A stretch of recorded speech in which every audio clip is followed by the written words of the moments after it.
Boa tarde. A criminalização do Caixa 2 eleitoral foi aprovada hoje pela Comissão de Constituição e Justiça. O projeto foi inspirado no pacote anticrime apresentado pelo governo federal.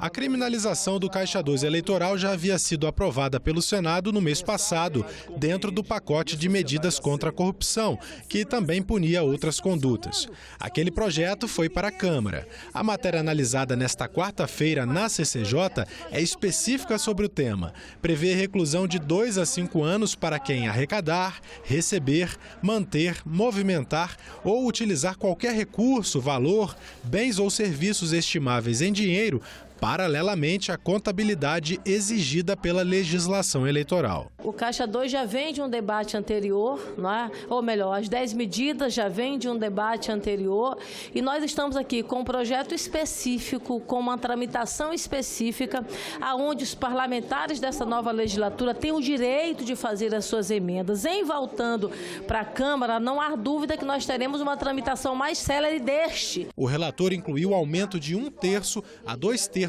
na punição se a origem dos recursos for criminosa. Há que ter uma diferença. Alguém que contribuiu numa campanha e por algum caso não registrou essa doação, mas que é lícito, né, que não é dinheiro oriundo de corrupção, do crime organizado, não pode estar na mesma penalidade do crime organizado, que todos nós sabemos, quando chega na altura que já chegou no Brasil, ele entra no judiciário, ele entra no legislativo, corrompendo as instituições. Senadores debateram a matéria. A pessoa esquece de doar, de declarar na sua campanha um determinado fato ocorrido, uma despesa efetuada, ou o seu contador ou o seu assessor esqueceu, aí você vai curtir 5 anos de cadeia. A insignificância justamente a irrelevância penal do ato em si. Um carro que é oferecido uma campanha não pode justificar, obviamente, uma reprimenda tão severa. Sobre a ótica da criminalização, eu tenho uma visão que nós devemos partir nesse sentido, sim. O Caixa 2 é um atentado à democracia. É impossível se tratar.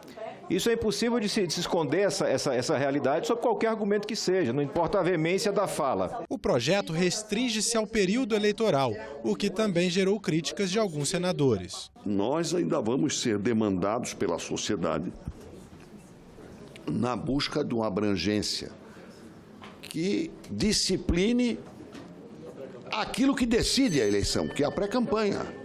A campanha é muito curta, ou seja, vai ser o ano eleitoral. A autora do projeto rebateu. A gente parte para criar Caixa 2 em outros períodos, a gente está pressupondo que é permitida uma campanha eleitoral fora de tempo. E a legislação eleitoral não permite isso. O projeto foi aprovado por 17 votos a 2. E se não houver recurso, segue para a Câmara dos Deputados.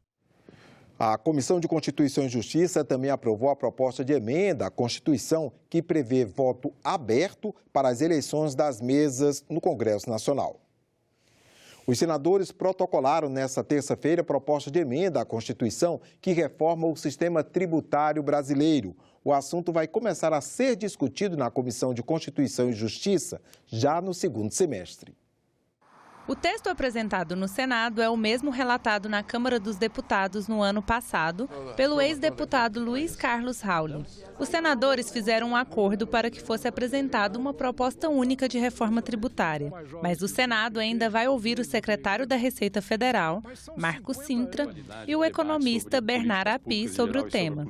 A ideia é que a proposição seja analisada na Casa no segundo semestre, passando pelas comissões de Assuntos Econômicos e de Constituição e Justiça. Se nós tivermos a possibilidade de ouvir diferentes pontos de vista em relação a uma matéria tão polêmica, será produtivo para o Senado e para os senadores poderem se debruçar com as suas equipes, com os técnicos, já que o Senado teve uma renovação de 60% nessa legislatura e os senadores querem se inteirar desse assunto em relação a esse debate da reforma tributária. A PEC relatada por Luiz Carlos Rauli e que serve de base para o debate no Senado extingue 8 tributos federais: IPI, IOF, CSLL, PIS/PASEP, COFINS, Salário Educação e CID Combustíveis, o ICMS, que é estadual, e o ISS dos municípios. No lugar deles, devem ser criados um imposto sobre bens e serviços específicos, de competência federal, e outro imposto sobre o valor agregado, de competência estadual, chamado de Imposto sobre Operações com Bens e Serviços, IBS. É uma proposta solidária e modernizadora, que transforma o modelo tributário complexo de hoje no modelo simplificado. Nós consideramos a mais importante das reformas, com a capacidade de aquecer o mercado, de melhorar o ambiente de negócios, de alavancar a retomada do crescimento econômico, com geração de emprego, de renda e de receita pública. O relator da proposta será o senador Roberto Rocha.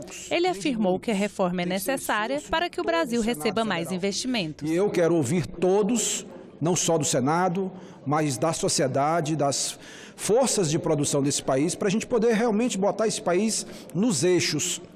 Eu compreendo que o Brasil precisa retomar a sua capacidade de investimento. A gente até entendia, há alguns anos atrás, na primeira metade do século passado, como é que você tinha uma carga tributária tão grande na indústria, na produção e não no consumo? Não tinha como cobrar. Não tinha nota fiscal eletrônica, não tinha jeito, não tinha... Enfim, agora não justifica isso. E os parlamentares vão ouvir o economista Bernard Api hoje às 14h30 na sala de audiências da presidência do Senado. Quem tem mais informações sobre a visita e sobre a tramitação da reforma tributária aqui no Senado é a repórter Isabela Dutra. Boa tarde, Isabela. Como é que está a movimentação aí no Salão Azul? Boa tarde, André. Boa tarde a todos. Por enquanto está tudo bem tranquilo por aqui, mas daqui a pouco, com certeza, essa movimentação vai estar bastante intensa. Como você disse, os senadores vão ouvir às 14h30 o economista Bernard Api. Ele é autor do texto base de uma outra reforma tributária que já está tramitando na Câmara dos Deputados. Essa reunião vai acontecer no salão de audiências da presidência do Senado, bem aqui atrás de mim. Na semana que vem, eles vão ouvir, então está confirmado que a reunião com o secretário de Receita Federal, Marcos Cintra, que vai apresentar a proposta do governo para a reforma tributária. A ideia, André, é ouvir todas essas pessoas para definir se vai ser feita alguma alteração, se vai ser acrescentado alguma coisa no texto base da proposta que foi protocolada ontem. Esse texto base foi assinado por 66 senadores e o primeiro a assinar foi exatamente o presidente do Senado, senador Davi Alcolumbre. A proposta é que exista um período de transição de 15 anos em que o sistema novo e o sistema antigo vão coexistir até que o sistema antigo, que é o atual, acabe e fique só o sistema novo. André? Muito obrigado, Isabela. A Comissão de Assuntos Econômicos discutiu em audiência pública o preço do gás de cozinha. Representantes do governo disseram que medidas estão em estudo para o botijão ficar mais barato. Uma delas é o fim da diferença de preços entre o gás industrial e o residencial. 2015 foi o ano em que o gás de cozinha começou a subir depois de 13 anos de congelamento. Em 2017, o reajuste passou a ser mensal, gerando um índice de 67% de alta acumulada naquele ano. Atualmente, o preço é reajustado a cada 3 meses. O senador Ciro Nogueira propôs audiência pública na Comissão de Assuntos Econômicos para discutir uma política de preços do gás de cozinha que seja mais benéfica para o consumidor. Não há de negar que o gás está caro. Eu li recentemente uma reportagem que grande parte da população brasileira está, nos absurdos dos dias de hoje, voltando a lenha e carvão no nosso país. Os representantes do governo disseram que para o preço baixar é preciso aumentar a concorrência, tanto na produção como na distribuição do gás de cozinha. Uma das medidas em estudo para atrair novos investidores é o fim da diferenciação de preços entre o gás industrial e o residencial. A diferenciação de preço, ela não tem incentivado esses investimentos em infraestrutura. A gente tem ouvido isso, e não sou só uma análise nossa, não. O mercado tem nos falado isso. Olha, a gente precisa de ter investimento, mas como é que a gente vai fazer esse investimento se esse preço pode ser mudado, se esse preço pode ser mexido? A necessidade de acabar com certas restrições de uso do GLP também está sendo analisada. Por lei e por resolução, não é permitido o uso de GLP em motores de combustão interna, em saunas, em caldeiras, aquecimento de piscinas. Então, isso também restringe a atuação das empresas que trabalham com GLP. A revogação dessa medida pela ANP é suficiente para que essa restrição seja eliminada, mas isso mostra o nível de distorção que nós temos no segmento de GLP. Outra medida em análise é o enchimento fracionado para que o consumidor tenha mais opções além do botijão de 13 quilos. O representante das distribuidoras recomendou cautela. Esse setor, sendo o GLP um produto perigoso como ele é no manuseio dele, ele não permite experiências, não permite experimentos. A gente defende que sejam feitos estudos, AIRs, e que sejam discutidos com a sociedade de uma forma aberta e ampla, e não que a gente experimente. Nós temos experiências de fracionamento de GLP em países como Nigéria e Gana, onde morreram centenas de pessoas expostas a enchimento no meio da rua. Os senadores da Comissão de Assuntos Sociais aprovaram um projeto que estabelece regras para avaliação e demissão de servidor público. Mas há mudanças também na lei da meia entrada, no programa Mais Médicos e na contratação de empregados por empresas terceirizadas. Veja na reportagem. Doador de sangue também poderá ter direito a pagamento de meia entrada em espetáculos artísticos, culturais e esportivos. O benefício fica condicionado a quem realizar no mínimo 3 doações a cada ano. E os cursos de graduação de medicina passarão por avaliações anuais com a participação do Conselho Federal dos Médicos. Os senadores também aprovaram reserva de vagas para mulheres em situação de violência doméstica. A cota seria de 5% das vagas oferecidas por empresas terceirizadas. Preferencialmente. Olha, tem 2 funcionárias, a outra foi vítima de maltrato, então eu, como empresário, posso escolher, certo? E eu acho que agradou todo mundo e o empresário tem certeza que vai ser sensível, nesse caso, vai dar preferência para quem foi vítima. Todos esses projetos são terminativos e podem, se não houver recurso, seguir direto para análise da Câmara dos Deputados. Agora, o projeto que vai passar mesmo ainda pelo plenário é o que permite a demissão do servidor público estável por insuficiência de desempenho. O projeto foi aprovado por 7 votos a 3. Deveria seguir para análise da Comissão de Direitos Humanos, mas a maioria dos senadores da Comissão de Assuntos Sociais também aprovaram o requerimento de urgência, alterando a tramitação do projeto. O que se quer é que o contribuinte brasileiro, o prestador, o cumpridor de impostos, tenha a garantia de um mínimo de eficiência. Então, por isso, se estabelece requisitos, que se comprove produtividade e qualidade, e depois alguns quesitos variáveis. Dos 12 quesitos, para cada funcionário avaliado, desses 12 se retira 5 quesitos para avaliação por uma comissão de 3. Então, o que está se querendo é mais eficiência no serviço público. O meu receio, e aí foi aquela antiga briga que eu tive na terceirização e na quarteirização, que cada vez que muda o prefeito, ele pode, adotando critérios, entre aspas, fazer com que os servidores sejam afastados. E aí quem perde é a população e o servidor concursado. Eu tenho uma impressão, e me preocupa, que de repente os trabalhadores, seja ele do serviço público ou privado, são vistos como se fossem fraudadores. E não é assim, gente. A intenção do projeto é exatamente valorizar o servidor e não desvalorizá-lo. Nós precisamos valorizar o servidor que trabalha, não o servidor que, ao invés de estar trabalhando, fica fazendo coro para medidas que não são aquelas que efetivamente valorizam quem trabalha.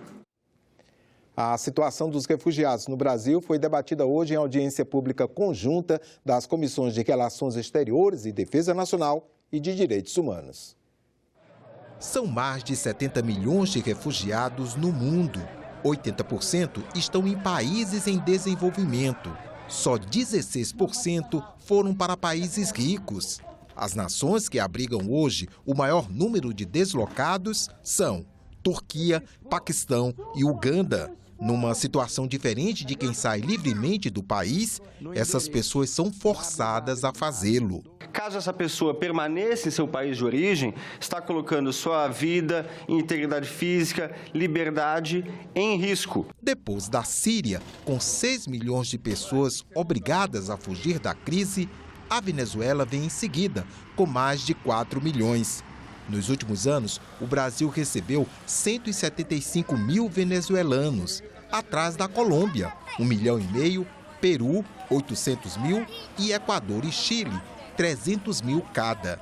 Como o Brasil lida com a situação? O Brasil conferiu a alternativa aos venezuelanos. Olha, você tem, ao chegar ao Brasil, 2 opções, e essa opção é livre. Ou a pessoa vai solicitar o refúgio, ou a pessoa vai solicitar a autorização de residência, a depender do que lhe for mais conveniente. E, na prática, essa residência temporária atende a boa parcela dos venezuelanos que nos procuram e, gradativamente também, à medida que essa alternativa ela é melhor publicizada, a gente vai tendo uma redução dos processos de refúgio. Segundo os debatedores, embora seja vista como ameaça, a acolhida de refugiados é oportunidade. De começar uma vida nova, longe das ameaças, longe daquela situação de risco, aquela situação que fundamentou a demanda pelo refúgio. Uma família na cidade de São Paulo que teve a iniciativa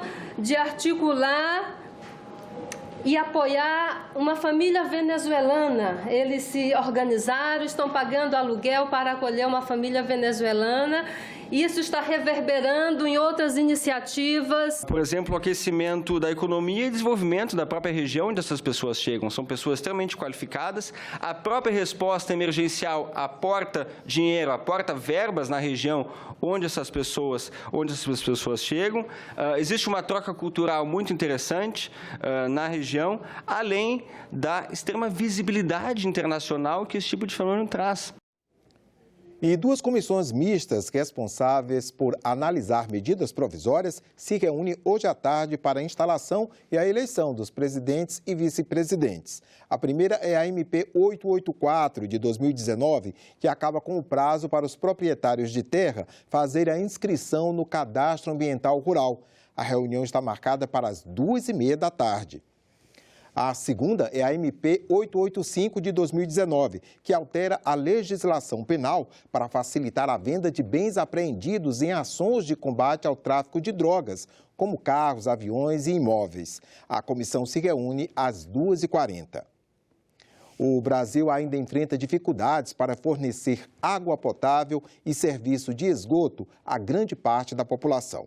O Senado aprovou e enviou à Câmara dos Deputados projeto com novas regras para tornar o setor de saneamento mais competitivo e eficiente. Esse é o tema da reportagem especial de hoje, que também mostra a situação de Águas Lindas, cidade de Goiás próxima a Brasília, que tem buscado superar o atraso nessa área.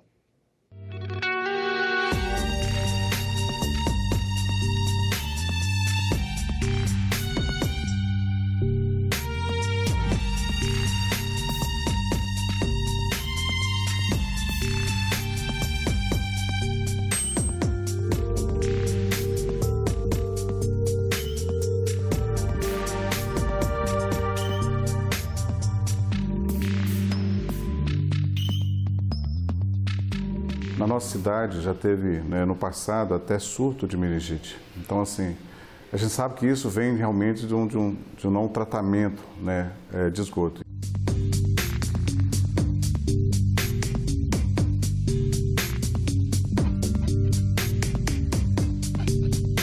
A gente, enquanto município e governo federal, está investindo em torno de 100 milhões de reais na parte de saneamento. Hoje nós atendemos já diretamente, com o que já está ligado aqui à estação, em torno de 30% e 35% da nossa cidade. A gente saiu de uma condição que praticamente era zero de tratamento, de 2013 para cá, desde a emancipação da cidade, e a gente vai conseguir alcançar até o final do ano em torno de 85%. A falta de esgotamento sanitário adequado na cidade de Águas Lindas e no entorno do descoberto é uma fonte de preocupação para o manancial, para a fonte hídrica. Eu tenho que cuidar de toda a bacia hidrográfica responsável para que aquela água chegue de forma adequada, em termos de quantidade e qualidade, ao reservatório. Nós temos metade da população brasileira que não tem coleta de esgoto ainda.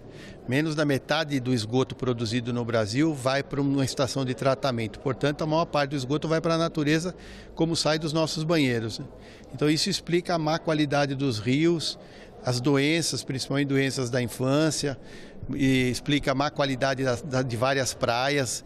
Então, o Brasil vive no século XIX com relação ao saneamento, que é a infraestrutura mais elementar que um país tem que ter.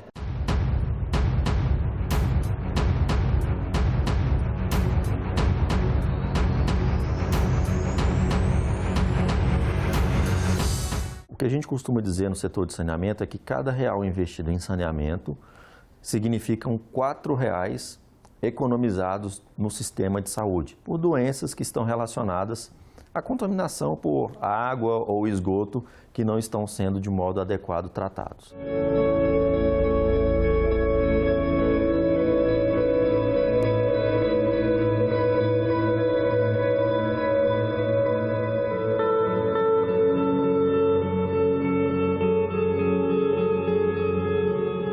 Na nossa agenda, prevista no nosso plano, esses indicadores seriam de 99% e 92% até 2033, respectivamente, para água e esgoto.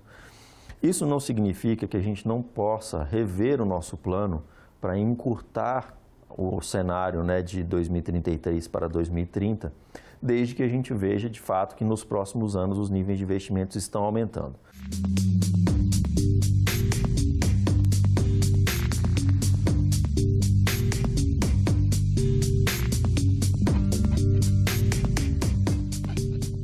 Nós temos, de um lado, os governadores, os prefeitos ainda pouco atentos a esse problema. Do outro lado, empresas operadoras muito ineficientes e com pouco poder de investimento. E, por outro lado, ainda o cidadão pouco mobilizado para esse tema. Então, nós precisamos agir em várias frentes, e inclusive na legislação.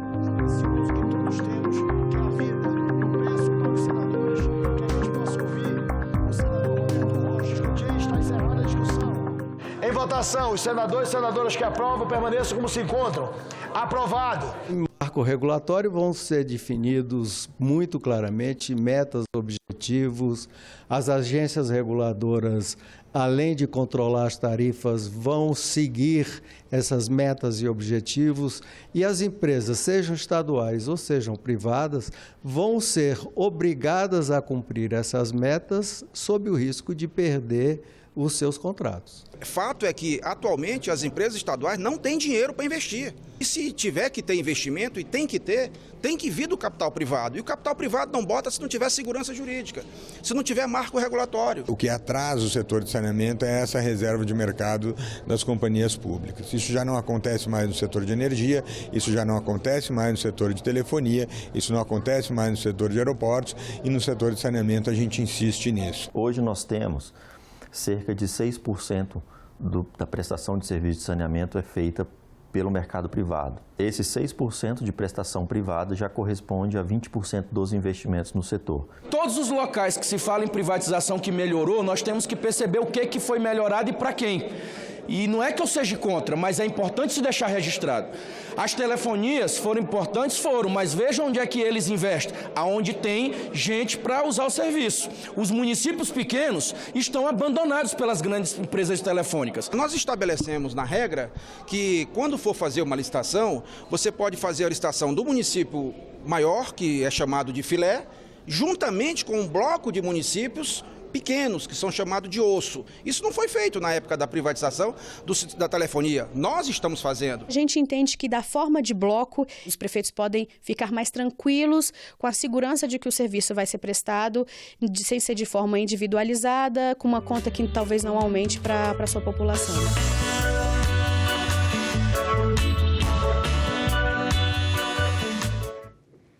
Ficamos por aqui. Você pode rever as reportagens desta edição na nossa página na internet, senado.leg.br/tv. Obrigado pela companhia e até a próxima.